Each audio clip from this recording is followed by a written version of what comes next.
तो हम लोग क्लास कर रहे हैं, आज का मध्यकालीन भारत है। मध्यकालीन भारत में हम लोग पढ़ रहे हैं क्लास में कि हम लोग मुस्लिम आक्रमण का, ठीक है।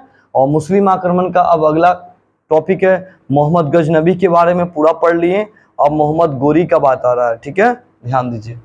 तुर्क आक्रमण का दूसरा चरण, पहला चरण तो मोहम्मद गजनबी का हो गया, दूसरा चरण है मोहम्मद गोरी। देखिए, तुर्क एक जनजाति थी जो अफगानिस्तानी के क्षेत्र की थी।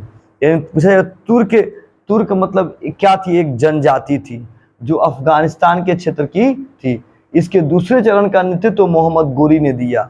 मतलब मोहम्मद अफगानिस्तान का पहला शासक कौन बना? कौन था बताइए? गजनबी। कौन था? गजनबी। समझ? गजनबी किसका बेटा था? सुबुक्तगीन का। और सुबुक्तगीन कौन था? अल्पतगीन का दामाद था, जो पहले वो गुलाम था ना जी। चलिए आगे देखते हैं। अब भाई, इसका पूरा नाम मोहम्मद गोरी था। मोहम्मद गोरी का पूरा मोहम्मद गोरी था। अब देखिए, गोरी या मुजैदीन मोहम्मद बिन शाम सिहाबुद्दीन था। समझा? मोहम्मद गोरी का पूरा नाम है, याद रखो। इसे गौर वंश का मोहम्मद भी कहा जाता है, गौर वंश का मोहम्मद भी कहा जाता है। 1173 ईस्वी में मोहम्मद गोरी और गौर प्रदेश का शासक बना। मतलब गौर प्रदेश का ये क्या बना? शासक बना 1173 ईस्वी में। 1175 ईस्वी में इसने मुल्तान पढ़ेंगे एवं सिंध पर आक्रमण किया। मुल्तान एवं सिंध पर इसने क्या किया? आक्रमण किया। 1178 ईस्वी में इसने पाटन गुजरात पर आक्रमण किया। गुजरात को पाटन बोला जाता था।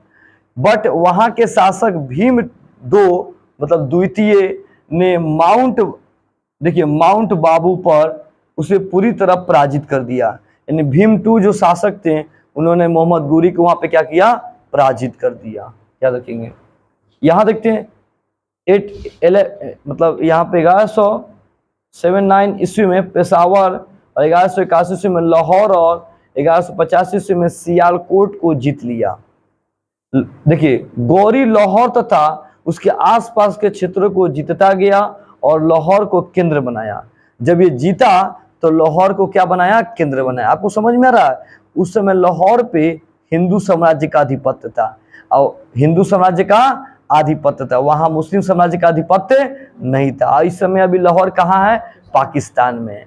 और देखा जाए तो वहां पे सबसे पहले किसका शासक था? हिंदू साम्राज्य का। तो बाद में किसने लाहौर पे आक्रमण किया?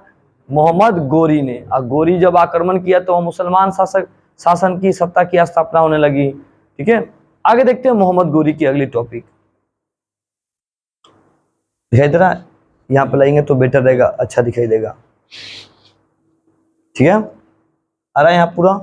चलिए, इसने पंजाब के भटिंडा पर जब अधिकार किया तो पृथ्वीराज चौहान 3 से विवाद हो गया। जब भटिंडा पर इसने आक्रमण किया तो पृथ्वीराज चौहान जो 3 थे, ठीक है, तीसरा जो तृतीय थे, एक पृथ्वीराज चौहान थे, दूसरा 1 2 अलग थे, ये तीसरा पृथ्वीराज चौहान, उनसे विवाद हो गया। 1191 ईस्वी में तराइन के प्रथम युद्ध में गौरी को पृथ्वीराज चौहान ने क्या किया? पराजित कर दिया। पृथ्वीराज चौहान ने क्या किया? गौरी को पराजित कर दिया। 1192 ईस्वी के तराइन के द्वितीय युद्ध में गौरी ने जयचंद्र के सहयोग से, जो राजा जयचंद्र थे, उनके सहयोग से पृथ्वीराज को पराजित कर दिया और उसकी हत्या कर दी गई। यानी जयचंद्र क्या हुए? मिल गए मोहम्मद गोरी से, और पृथ्वीराज चौहान को क्या किया? पराजित हो गए और युद्ध में, और उनको हत्या कर दी गई। तराइन के युद्ध में गौरी ने मेरठ अलीगढ़ पर अधिकार कर दिल्ली को अपना राजधानी बनाया। ठीक है, दिल्ली को उसने राजधानी बनाया। और 1194 ईस्वी में चंदवार के युद्ध में फिरोजाबाद उसने गढ़वाल शासक जयचंद्र को पराजित कर दिया। गढ़वाल के शासक जयचंद्र को क्या किया? गढ़वाल के जयचंद्र को क्या किया? पराजित कर दिया। गौरी का गुलाम तथा कुतुबुद्दीन ऐबक का सेनापति बख्तियार खिलजी 1198 ईस्वी में नालंदा विश्वविद्यालय को क्या किया? ध्वस्त कर दिया, मतलब जला दिया, तथा बिहार शरीफ शहर बसाया। यानी कहा जाएगा मोहम्मद गोरी का जो गुलाम था कुतुबुद्दीन ऐबक और बख्तियार खिलजी। तो बख्तियार खिलजी ने क्या किया?